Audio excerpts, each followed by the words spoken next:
Hello, friends. Welcome to the next chapter, that is how to attract traffic to your website and how to monetize that traffic. I see a lot of websites that gain a lot of traffic and that has been built organically but with not a proper directional thought of how to use the traffic in future. So this lesson will actually give you some insight as to what you can do in terms of monetizing if you're getting the traffic and what is exactly traffic meaning to you. So why to attract traffic to your website? What exactly are you getting from it? Traffic brings attention to your product or service. So suppose you have launched a product or if there is a product that exists in the market, if you want to give more information about the product, if you want to create a USP about the product, if you want to share the science behind the product, I think creating a blog and bringing traffic to that website will strengthen your brand image in the market. If a person spends 10 minutes on the content that is written on your website slash blog, that means he has invested those 10 minutes of his life to your blog or content. Very high probability that the person is interested in your product and service and in future might become a consumer and might become an advocate as well.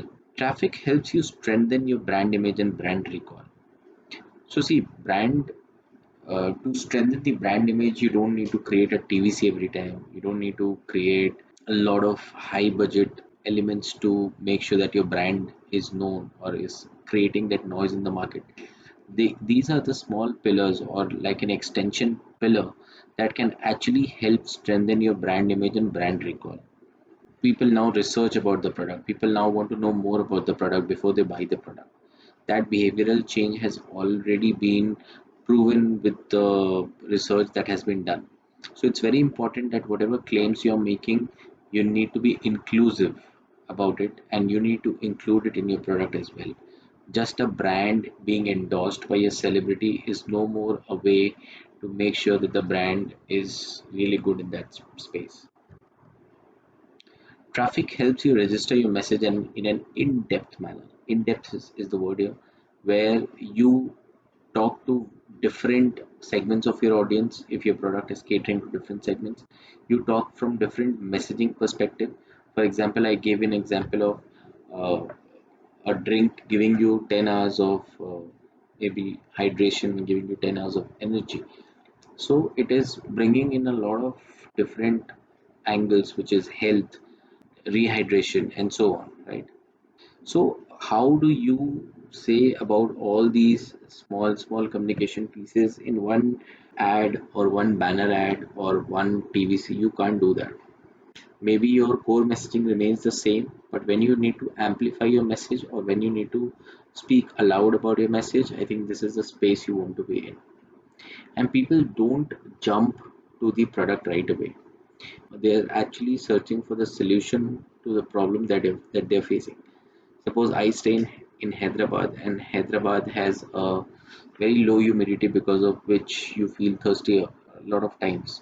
Hence, you have a tendency to drink more water compared to places which are more colder or are having a better climate. Then my problem statement is that I feel thirsty and tired all the time, right? So you just can't throw the product at me saying, "Ki, buy this product and you will get your rehydration back." Maybe you need to build content on the health aspect and you need to specify the problems. So the content needs to be something like, "Are you feeling dehydrated during summers? Here are the 5 tips to make sure that you are healthy and safe," and then you plug in your product. So somewhere it needs to start with the problem statement, coming to the solution and then plugging in the product. So I don't see how can you do that without a content or a website, because this is the space where the person really will do the research and will accept the claim that is being made, accept the a kind of a trust, a kind of a relationship gets built if the product is being accepted because of the content that has been written. I will give you a small example again. If you have been to any of the KFCs around you, you must have seen a lot of restaurants put a TV in the restaurants which is showing how the food is being cooked in the kitchen, how fresh is the chicken and how it is being marinated and what are the ingredients being used and how hygienic it is and so on, right? This is giving you some kind of a confidence that okay, the safety and hygiene has been taken care of and I can really eat here. So whoever have that kind of a concern that really hygiene is important because hygiene is related to health, health is related to being fit and so on. So that correlation can only happen from that kind of a content. KFC can't show that thing through a banner. They need to show a video or a content to you, right? That is where that registration of message or that an in-depth element comes in. Traffic helps build relationship. I just mentioned this element, but having said that, maybe one content is not enough for the person to just trust the product. There might be more series of content. For example, if I'm feeling dehydrated, maybe you will push 4 to 5 series of content where in one content piece you're making me have an interaction with a nutritionist, and in the second one with a gym fitness trainer, in the third one with an influencer, in the fourth something, and in the fifth you are actually pitching the product. So somewhere that kind of a story needs to be told, which is actually focusing on the problem statement that I am actually facing, and then plugging in the product. Traffic brings loyalty and advocacy. Now just think it from this perspective that yes, now I go ahead and buy the product, and I really like the product, and yes, my dehydration is going down. Why not? Why will I not be an advocate to it? So you can take this thing from a service perspective as well. So a lot of people, as I said, are just into gaining likes, gaining followers for their Instagram and Facebook or YouTube, and then it's fizzling out, right? They are not able to identify that how to monetize it and how to make sure that this traffic keeps on getting the momentum on a regular basis, and somewhere that cash cow is missing altogether. This energy with which you might have started will fizzle out after a span of time because it requires a lot of time, effort, energy from your end to create a video, right? Or create a content. It requires some editing, it requires a lot of changes. So just attracting traffic will not help you monetize. There are different ways you need to choose from, which will help you monetize. So I'll give you the top six that are there. One is affiliate marketing. Affiliate marketing, just I'll touch upon it. Affiliate marketing is something where you are selling a product or service on someone's behalf, and that person, once a product or service is sold, is giving you a commission on behalf of that.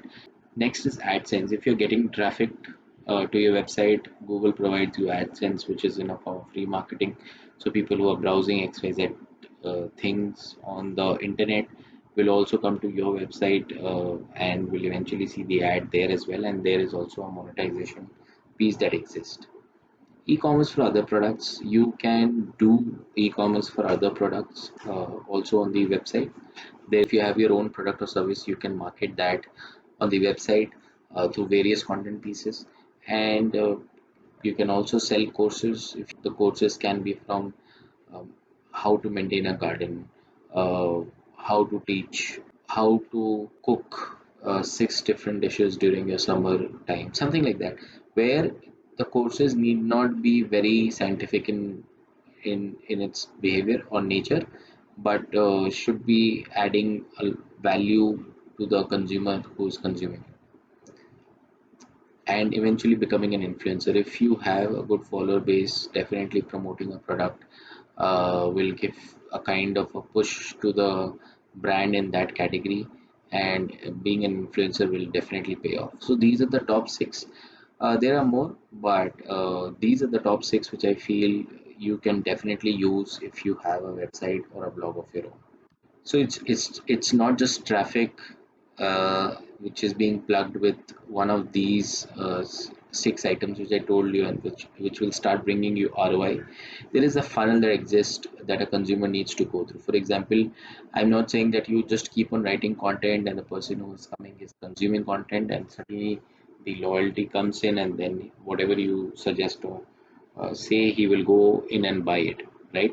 There is a consumer journey that is actually happening on your blog or website, and you need to make sure that the person passes through maximum of the touch points so that the trust, the advocacy, the time being spent on the website is really growing with time.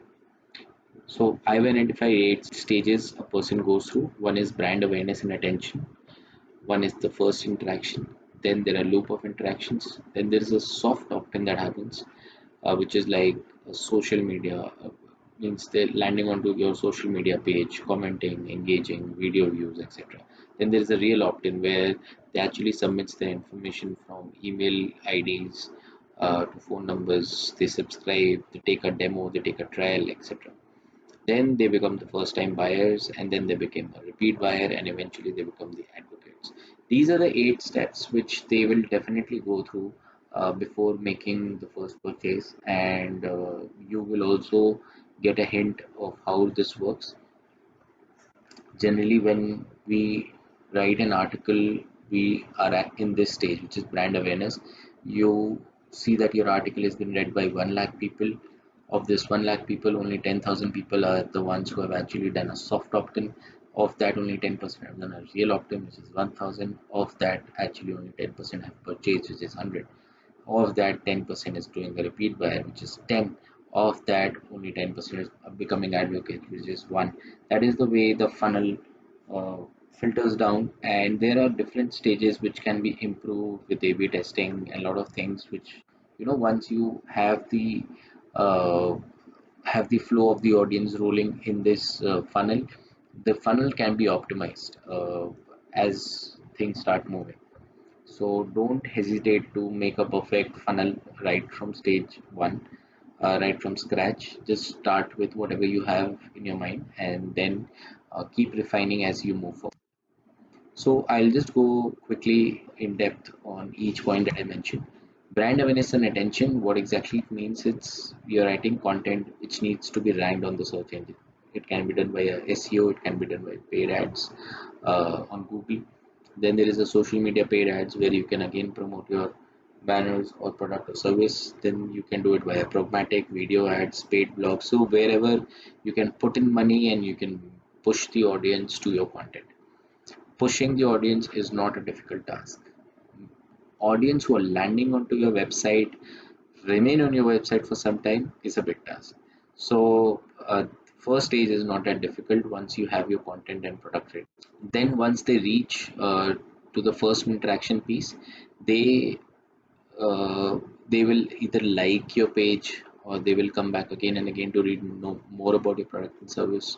I've given you examples here of reading blog posts, video views. So they are liking your brand, but they are still skeptical of getting connected with your brand or subscribing to you. They want to know more about it. Soft opt-in is very close to first interaction. Soft opt-in is where person landed. Now he has started liking the page. There is a social media interaction he's doing. He's commenting. He's engaging with the videos. He's watching it for at least 30 seconds or more. These kind of behavioral traits will show you that how many people are there in this soft opt-in space. In the real opt-in, once the consumer gets the confidence and starts liking it, now the consumer will go ahead and subscribe to your website, will can take a free trial or demo, submit a lead for an event or webinar. These traits will show that they are coming more closer to your product and very high probability that they will convert. Then they become the first time buyers, right? They end up buying your product or service. Then they become a repeat buyer. If they like the product, they will definitely come back again and buy. Once they have that confidence and that their problem statement is being resolved by your product or service, then they have no worries in becoming an advocate for your product. And this happens, right? This advocacy part is the difficult part, but if it is being taken care from the quality aspect of your product or service, I don't see any challenge after buying. So the goal is to eventually bring a very strong brand. So I'm not saying that once you have the funnel, you need to keep optimizing and nourishing the funnel. You need to measure that how much is your product or service now moving towards becoming a brand. Now people are more recognizing it from a brand perspective, because once it becomes a brand, the traffic will start auto flowing and the consumer will skip most of the steps and they will jump onto buying your product, right? So think of brands like Apple, Nike, Microsoft, Audi, uh, Tesla, Facebook, and so on. These do not require awareness stage anymore because they are now a household name. People know about the brand. Now whenever the need arises from that category, they will end up buying it. So our ultimate objective is to build a brand to such an extent that you get organic traffic on a regular basis and the brand drives everything else. When a consumer is thinking of buying your brand, it should be in his consideration set. Rest, the quality of your product or service will definitely take care of the rest of the things. So eventually, the goal of your website and blog should be to build a strong brand. Make sure you do that, and best of luck with your digital journey, and do keep in touch and keep on asking whatever you require either on social media, on my website, wherever possible, and I'll be there to help you out. Thank you. So thank you so much. See you in the next course.